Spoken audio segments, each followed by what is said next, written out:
যাজ্ঞসেনীর খুলছে শাড়ি, টানছে ধরে দুঃশাসন।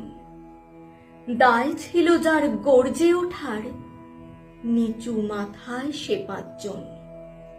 দুর্যোধনের নগ্ন উরু, ইঙ্গিতে তার ধর্ষকাম।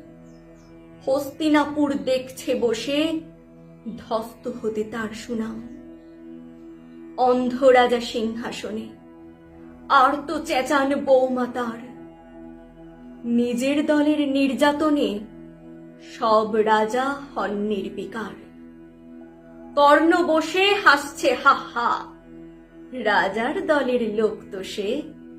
শর্তবিহীন সমর্থনেই তাবৎ আরাম সুখ বসে।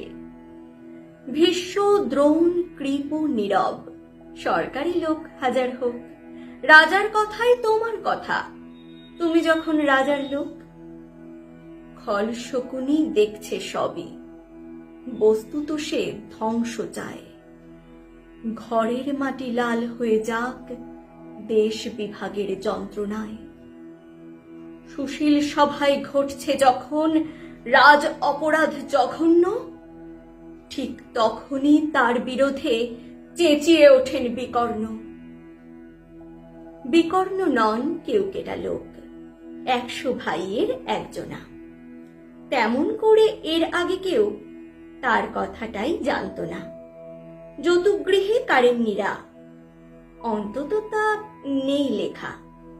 ভীমকে যখন বিষ খাওয়ালো, তখনও তার নেই দেখা।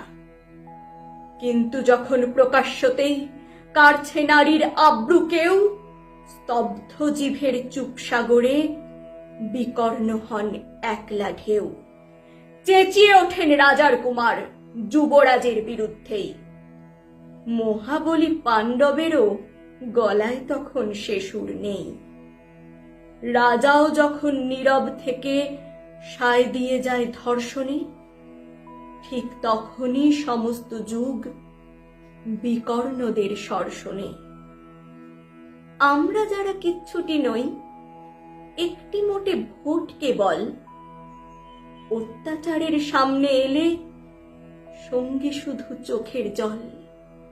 পোষ্যভাবে যাবনা চেবাই অন্ধ এবং নিকর্ণ। প্রার্থনা থাক আমরা যেন একবার হই বিকর্ণ। মরার আগে হতেই হবে রাজার সভায় বিকর্ণ।